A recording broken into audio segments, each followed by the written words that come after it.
and welcome to Getting to Good Enough, a podcast to help you let go of perfectionism so you can do more of what you love. I'm Shannon Wilkinson, a life coach in Portland, Oregon. I'm a recovering perfectionist who's getting better at good enough. And I'm Janine Adams, a certified professional organizer in St. Louis, Missouri, and I'm lucky enough to be naturally good at good enough. And today we're talking about embracing an effortless wardrobe.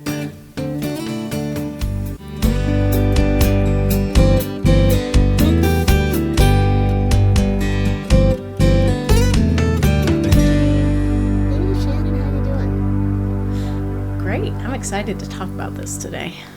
Yeah, me too. I enjoyed spending some time going through my closet this weekend and thinning things out, thinning the herd or the flock. Yeah. The flock. No, I think it's a herd because it's all pretty much wool, right? Yeah, but I think the sheep I think it's a flock of sheep. Is it oh, right. You're probably right. It is a flock of sheep. I think. Now I started to doubt myself as I was speaking. No, I was thinking a flock of birds. And I'm like, you don't have clothes made out of feathers. Right, but I don't think it's a herd of sheep. But maybe it is. I don't know. No, I think it's a flock. Yeah. We'll double check that. Yes. In any case, I enjoyed very quickly going through and removing things and making it easier to access what I kept in there. That's great. So you haven't lived with it very long, but does it make it more effortless for you to get dressed? Oh yeah, absolutely. It's absolutely, because those things that I took out were the things I never wear, and they just get in the way. Right. Yeah. So just out of curiosity, what did you do with stuff? Did you just store it to bring it out again, look at it again later? Or did you donate it? Are you selling it? What you doing? All of the above. I have a handwritten spreadsheet here.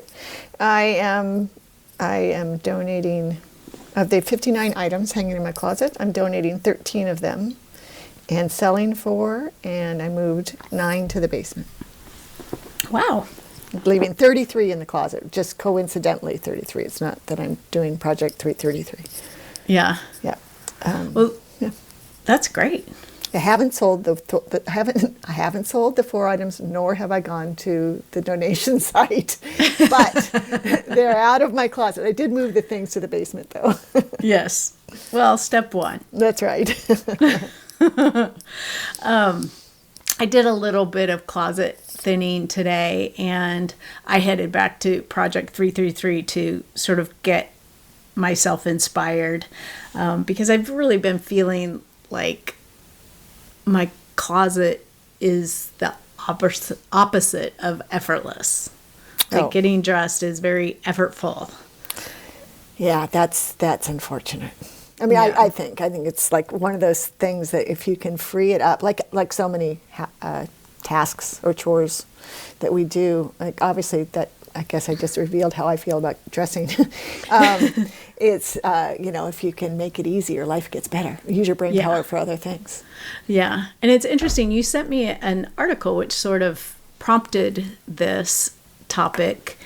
And one of the things that I realized was that I was really wanting a capsule wardrobe, but having this, thought or belief that I couldn't, because then I would be wasting all these other clothes that I owned. Yeah, that's an interesting thought. So, and that's just, it's so true of extra stuff in general. People want to hang on to them in case they need them, or they spend a lot of money on them or whatever, and they just get in the way. Well, right. One of the nice things about Project 333, which is Courtney Carver's project challenge to dress in 33 items for 3 months, have only 33 items in your closet, is that she specifically tells you to put it aside. Put that stuff that you're not wearing in the basement or wherever. Get it out of your closet, but don't let go of it, which I think helps people feel better about it. And so you potentially, if you built a capsule wardrobe, you could just put aside that stuff. And, well, of course, I guess you're wasting it, though, if it's not getting worn. Yeah. And well, I just sort of thought about that, and I realized that,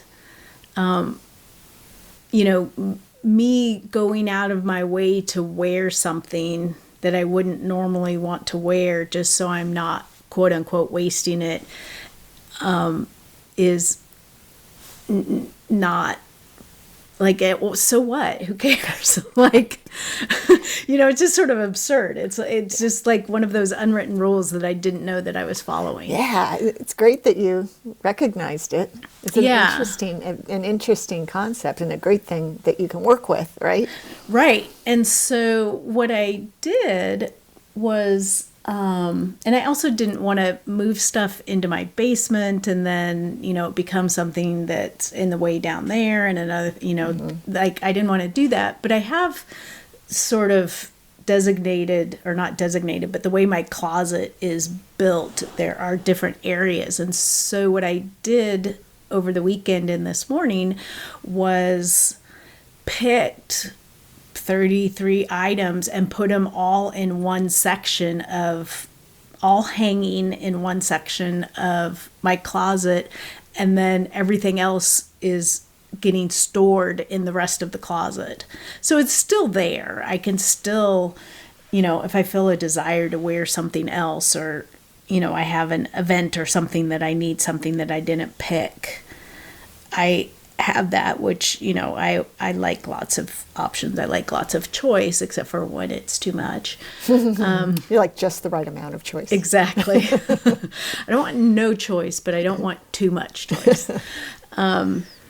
But so I'm just going to dress out of this area, and it's about a 30-inch wide hanging area.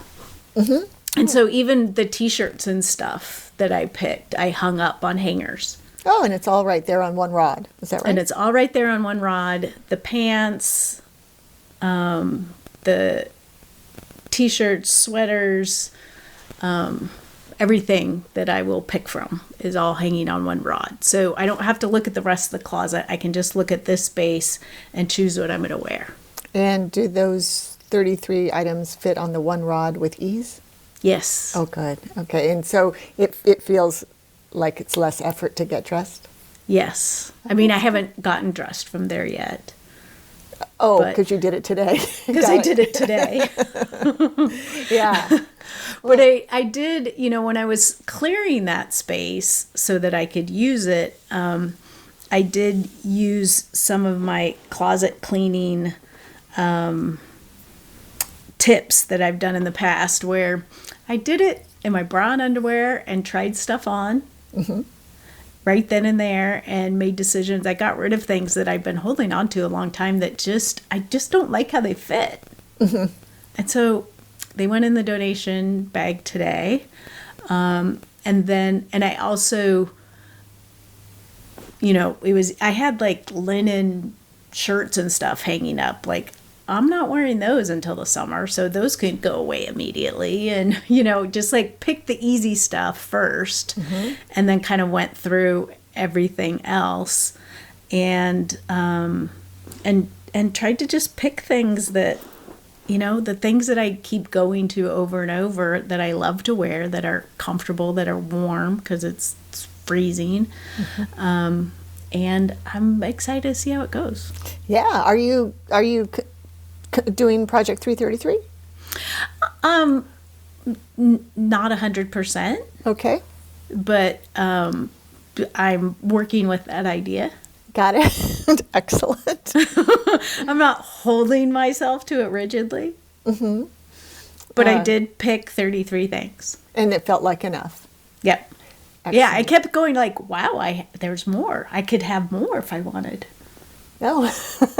And then you added back in then, it sounds like, to get to 33.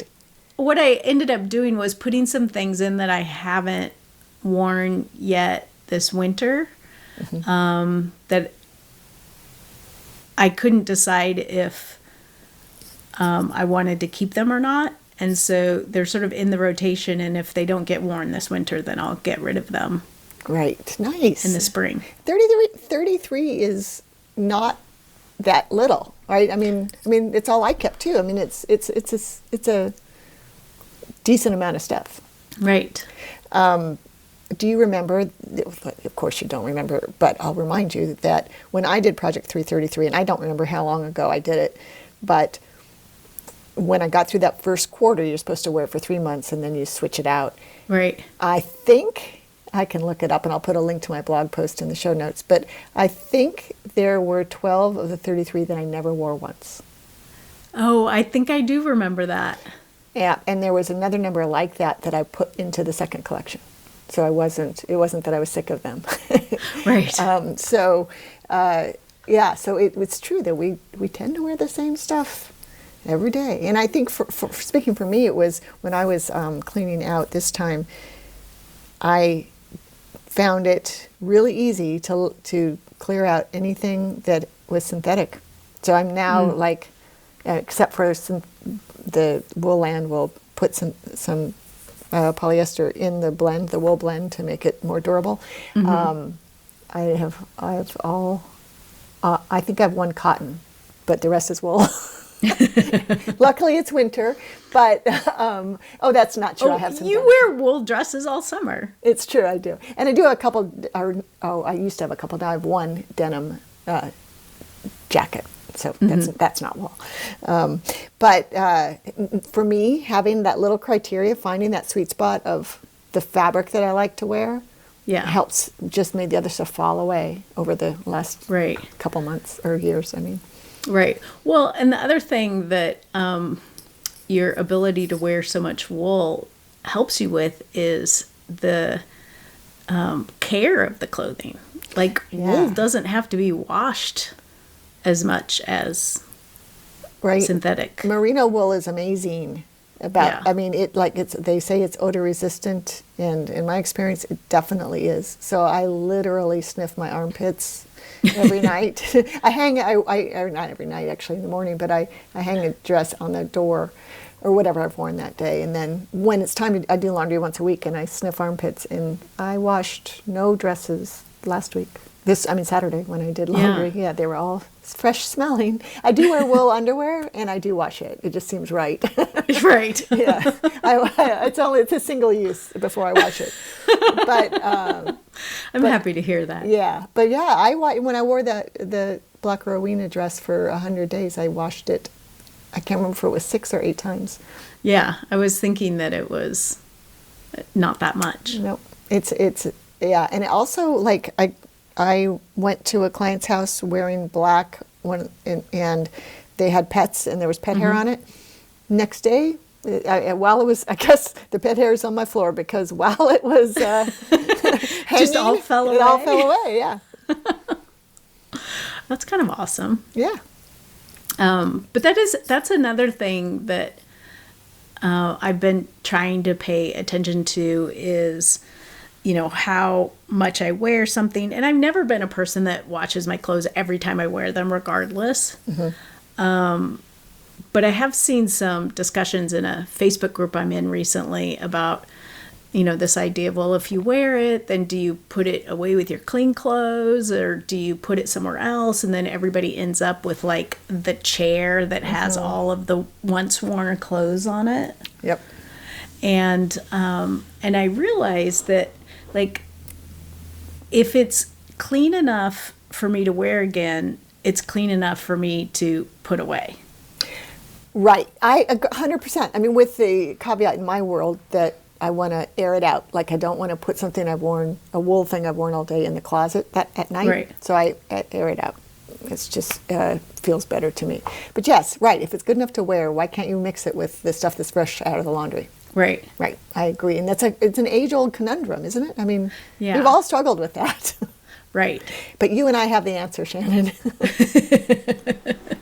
I think so.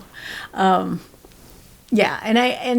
And I did, like, at the beginning of the pandemic, I got into the habit of just washing everything after one wearing, especially if I wore it out into the world.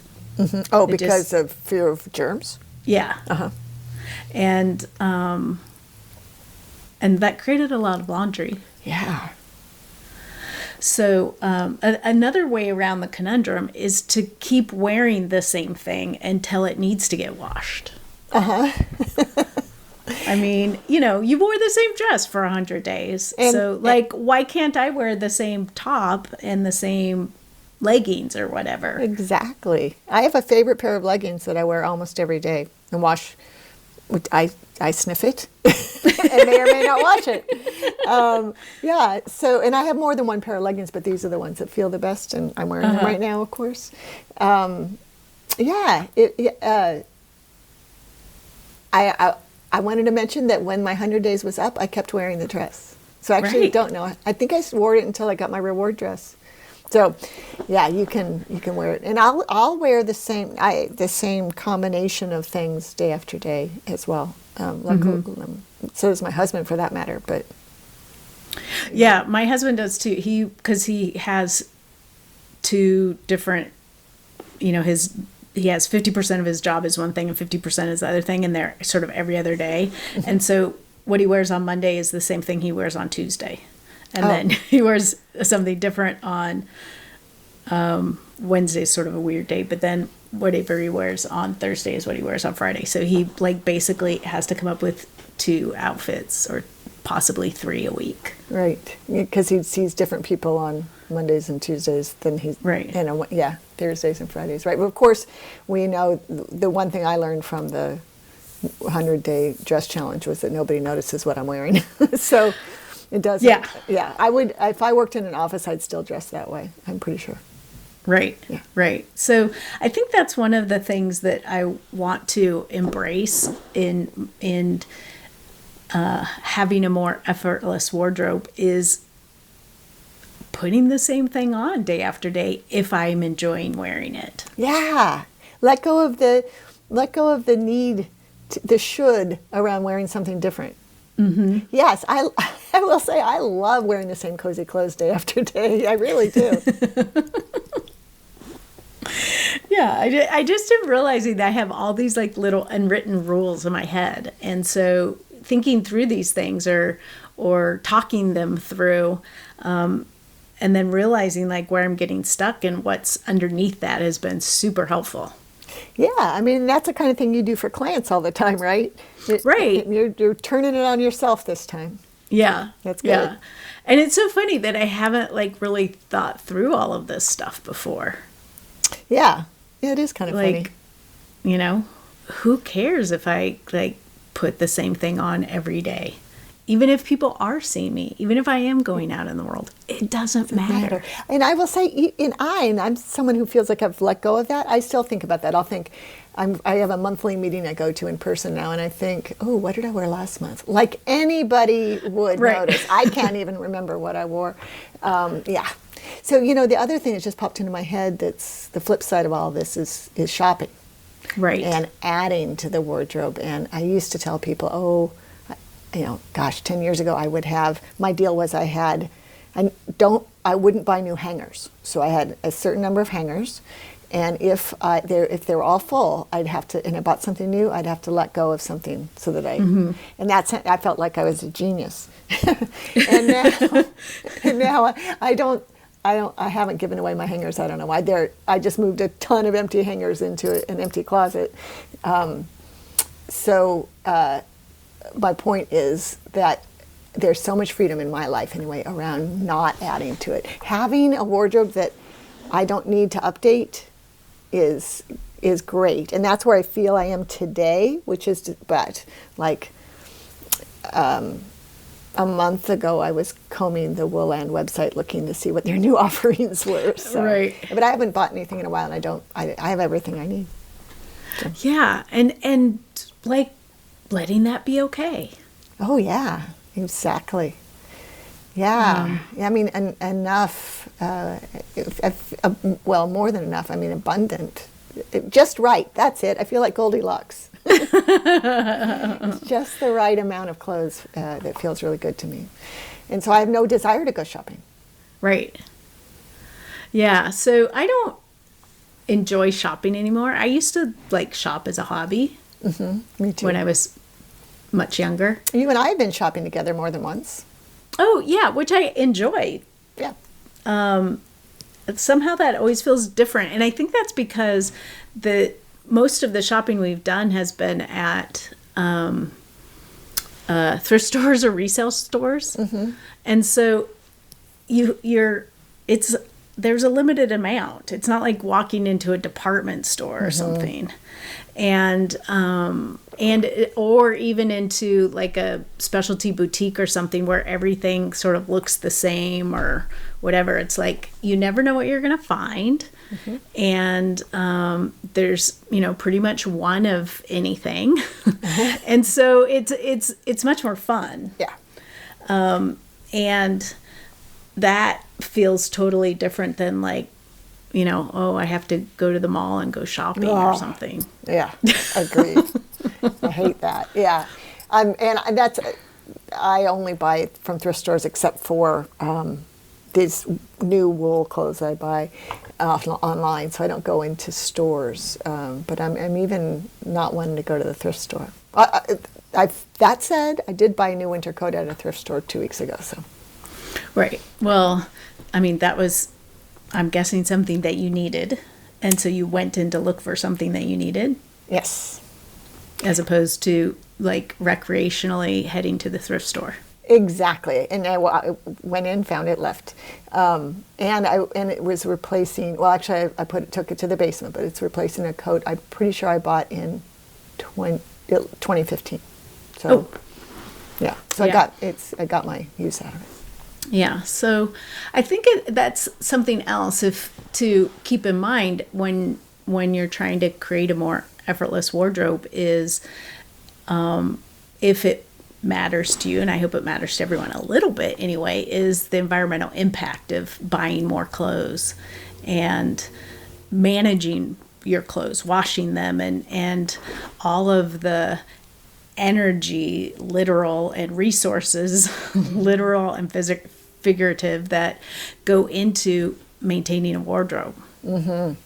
Yeah, there's some interesting statistics in that article that we read, which we'll link to in the show notes, about the environmental impact on caring for our clothes. Like, wow. If we can embrace washing our clothes less often and having fewer clothes to wash, then we'll make such an impact on so many different things, time, right, and as well as the environment. Right.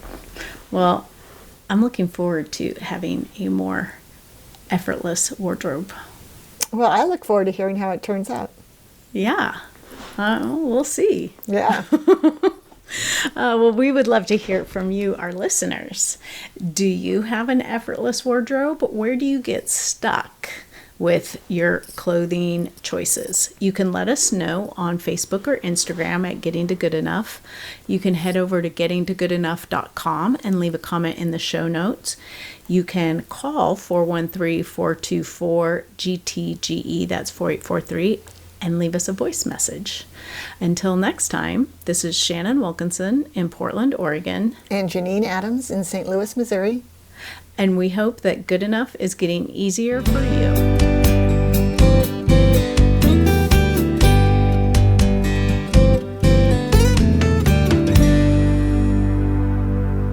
Be showering and getting dressed after this, and I'm really excited to get dressed now.